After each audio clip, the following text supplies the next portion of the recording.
Udah guys, sekarang kita ke Dan ini ke main course-nya. Ini ke match paling gede di minggu ini. Match paling gede di minggu ini. Final early lah bisa dibilang ya. Ini dua. Iya, ngerendahin tim gue ya. Baru final mulu. Kalian kok final terus ya? Lah kiri ada City Inter kemana? Itu dia. Nggak jadi final. Tadinya mau final, cuma nggak jadi. Dan kalau City Inter pun finalnya di dia bukan di lo, Le. Oh gitu. Bukan di Ya? Chelsea. Iya. Kan? Ya bisa juga kalau City-nya lolos. Terus final. City Chelsea. Final. Di Premier League biasa. Itu sih Premier League. Iya Premier League biasa itu jatuhnya. Benar. Kita ngomongin ini dua match yang gue pengen cepet-cepet nonton sih karena gue penasaran. Sebenarnya gara-gara kemarin Munchen bisa segitunya menyulitkan PSG kan. Ya emang Madrid belum di tangan Alonso belum sefluid Munchen, tapi kalau ngomongin individual quality menurut gua Madrid di atas Munchen sekarang. Yeah. Walaupun Munchen udah gila juga ya.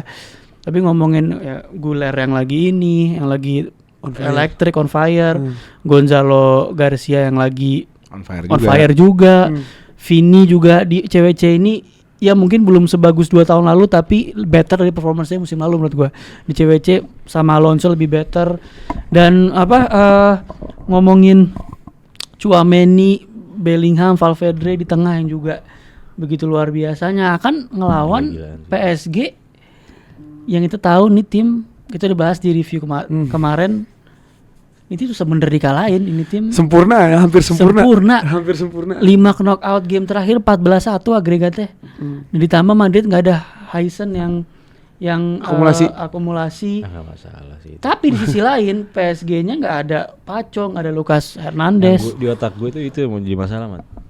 Itu dibanding Heisen kartu merah, lebih masalah enggak adanya si Paco sama Hernandez ini.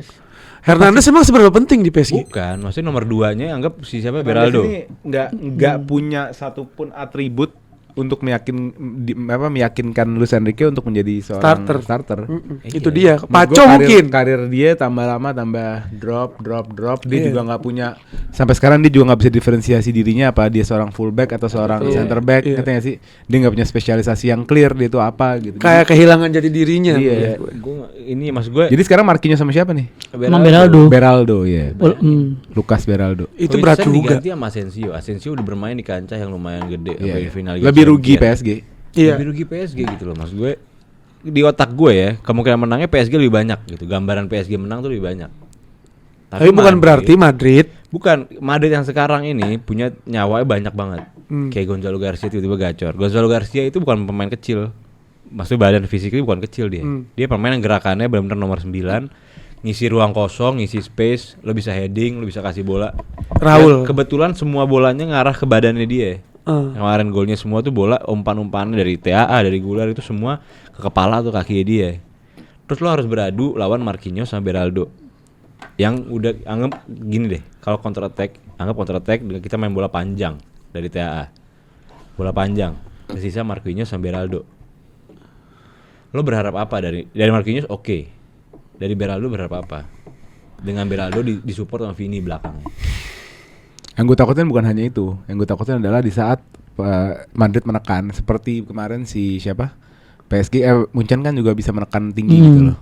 Di saat menekan ini kreativitasnya Arda Güler juga serem. Dan di saat Arda Güler spray bola ke box bisa ya nyampe kan? kemana aja. Nah, ini Beraldo sama Marquinhos siap enggak? Sama poaching kualitinya si Madrid. Gonzalo. Iya. Belum lihat Gonzalo yang mereka punya crosser yang di atas kertas eksepsional ya. Ada Arda Kanate, Güler, TAA. Dan Bellingham juga nggak bisa ini. Bellingham umpan-umpan lurus. Iya, Bellingham gitu juga iya. Bagus banget. Jadi bakal banyak apa bahasanya? Third man run. Third party.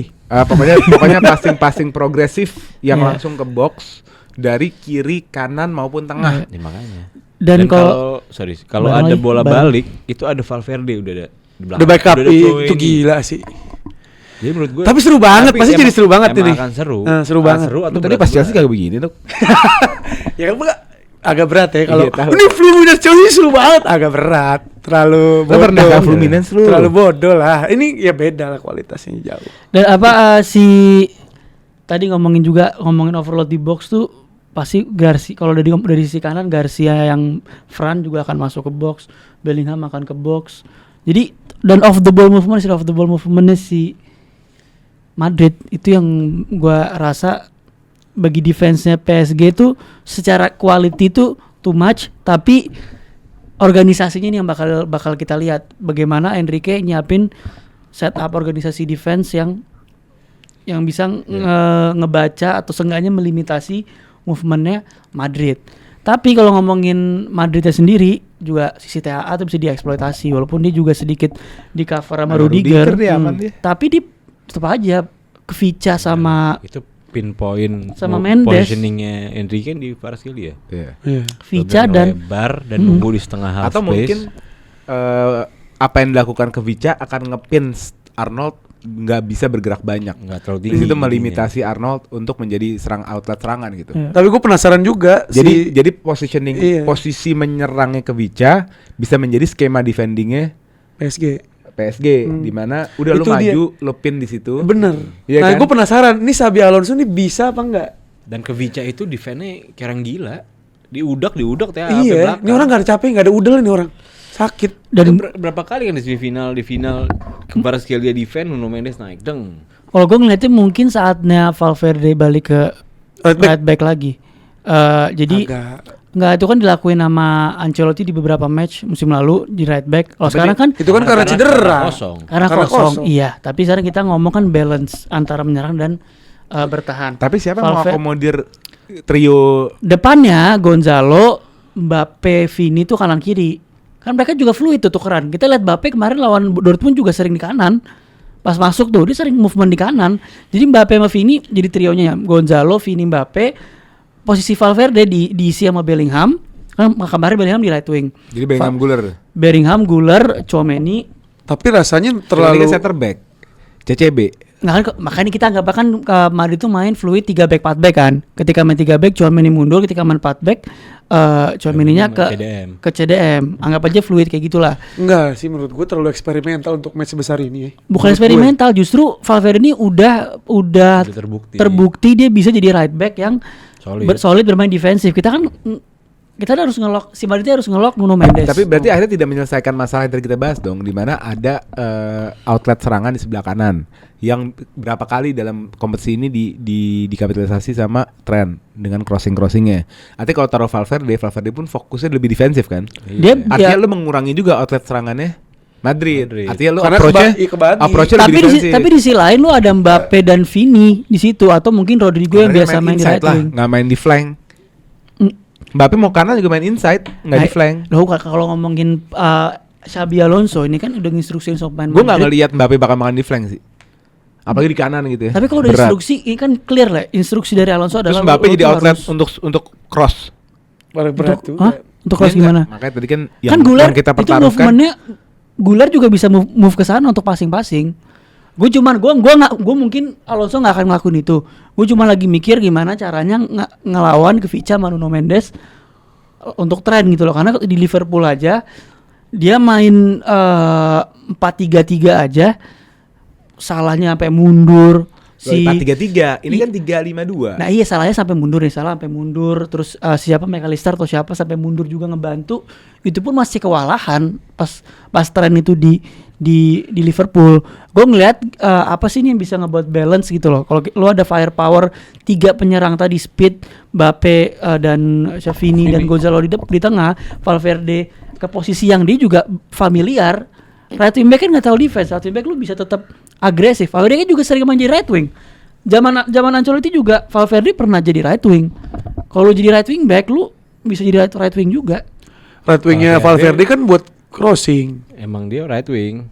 Dia main di CM di right wing awalnya. Bener kan? Berarti dia menguasai lini itu dua-duanya. Dia bisa menyerang, bisa bertahan. Kalau untuk for balance ya, kalau mau take risk, lu masukin Trent. Tapi resiko tuh lu nggak ada Heisen di belakang. Asensio reckless banget. Lu nggak ada yang ini. Lu perlu seseorang yang punya balance. Tapi kita lihat aja Alonso. Tapi Asensio nggak se-reckless itulah. Udah reckless parah deh. Kotor tuh dia. Kotor. Masih mentah dia. Masih mentah. Tapi menurut gue sih nggak sepahit itu. Tapi yang lo bilang Bellingham ngelebar ke kanan juga salah satu solusi juga kan. Maksudnya yang ngisi defense back, yang ngisi defense pertama di kanan itu Bellingham sebelum dia balik ke tengah. Jadi Nuno Mendes bisa ditahan sama dia. Bisa Cuman yang gue takut itu Kvaratskhelia-nya jadi sepanjang ini kan Kvaratskhelia ini jadi kayak apa ya? Kayak pancingan aja tuh. Dia selalu dilebar di pinggir garis out, throw in, dia main di situ, dia turun gak terlalu jauh. Tiba-tiba switch bola, dia naik satu waktu, Dia nerima. Segitiga dah. dibalikin lagi ke sana. Iya. Itu yang cuma gue takut itu doang. Karena sisi kirinya kemarin lawan Juve 20 menit pertama aja kita bisa lihat sisi kirinya benar-benar sebelum diubah ya, sebelum itu turun. Tapi tengah, bukan kiri. Kan enggak, di Yildiz sama Muani. Iya di tengah mainnya. kiri. Bukan di flank tapi. Ya, tapi Lebih dari inside. kiri. Iya. Kan Yildiz dari kiri, Iya. Muani di ya agak tengah agak kiri. Jadi mainnya begitu. Maksud gue kalau Kvaratskhelia yang benar-benar lebar, itu lo mau defense sebesar apa? Ini kan dia overload banget. Dia fullin abisin Flank. di tengah. Si siapa? Presnya Xabi Alonso kan di tengah banyak. Jadi yang gue takut itu dari sisi itu, dari sisi kanan juga sama seremnya, bukan nggak serem. Hakimi sama Doe juga lumayan, bukan serem juga sih, lebih serem malah. Kalau di atas kertas lebih serem. Nah, tadi kita balik lagi kita ngomongin sekarang kansnya PSG dalam menyerang. Menurut gue si Madrid juga nggak bisa naif untuk selalu menekan ya. Karena lu sekali dapet counter atau transisi dari Beres. PSG, deadly banget. Beres itu. Serius deh. Gue ya tapi sejauh ini Madrid bersyukur punya Courtois ya. Ada tembok terakhir lah gitu. Jadi nggak terlalu gimana. Tapi kalau lu biarkan itu terjadi satu kali, oke, dua kali, oke, sampai Lama-lama 3-4 bobol kali juga. bobol.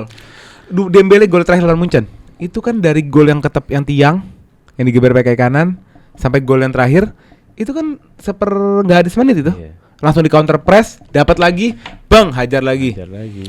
Dan Madrid, kalau kita ngomongin Madrid season lalu kan juga Madrid ini dari ngomongin pressingnya belum secara fisik tuh mampu 90 menit ya, karena skemanya Ancelotti gitu.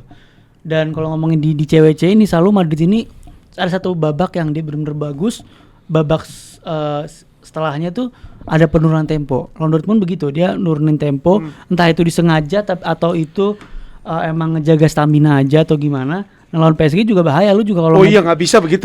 lu ngebiarin PSG megang bola, Selesai. biarin PSG dengan pressnya yang bertubi-tubi, Lu nurunin tempo dikit aja. tempo dikit tuh sangat bahaya. Bener. Karena Dortmundnya bisa ngacak-ngacak kemarin sama Ini Dortmund. pemain PSG nggak ada yang bisa- capek-capek soalnya. Iya. Ya lu jangan salah, Madrid itu pemainnya engine juga tengah ya. Engine. Cuman Lebih kan engine malah. Semua lebih kuat.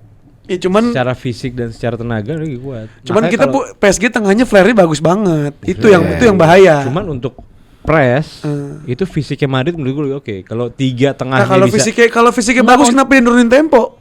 Nggak satu pertandingan Pak, jadi fisik bukan di early game ya. Jadi ngomongin 90 menit PSG di atas Madrid itu ngomongin untuk sekarang ya. Stamina. Dan itu kan yang lagi digembleng Alonso supaya musim depan tuh pelan-pelan naik.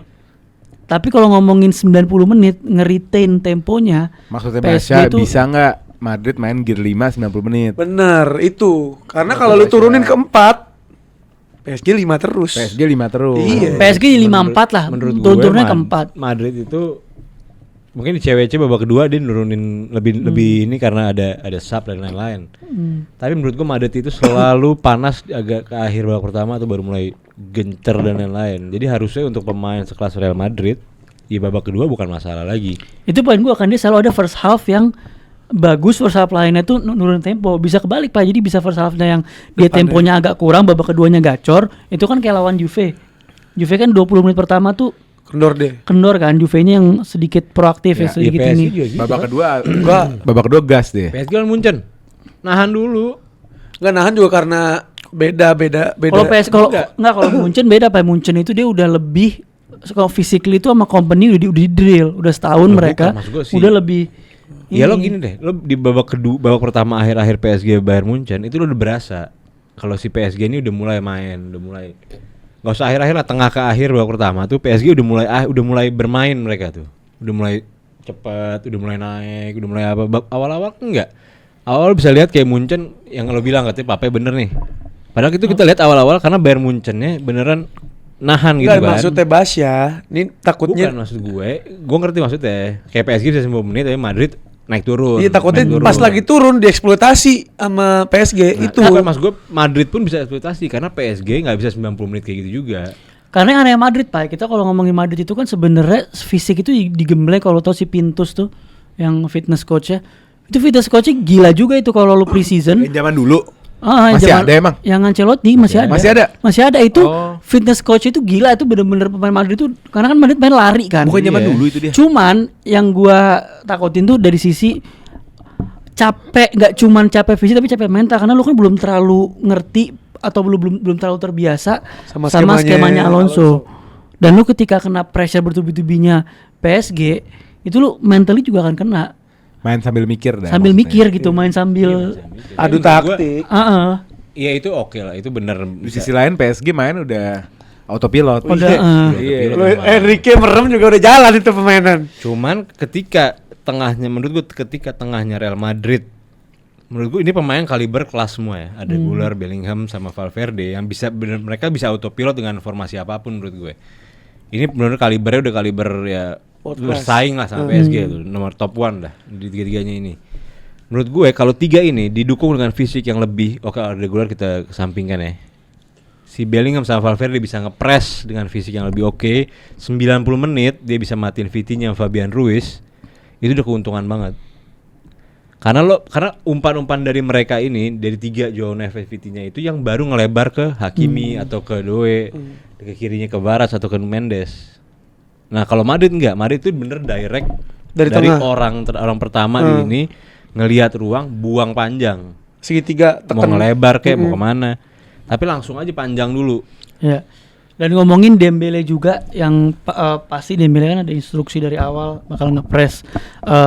Main gak tapi? Ya kita lihat main apa enggak. Kalau misalkan dia main dan siapapun dia bakal ngepres dari front foot, dan itu mungkin 2 titik yang bakal dipres. Pertama pasti kiper, tapi Courtois bisa lepas lah. Tapi corong build up keduanya itu Tchouaméni, karena udah nggak ada Huijsen.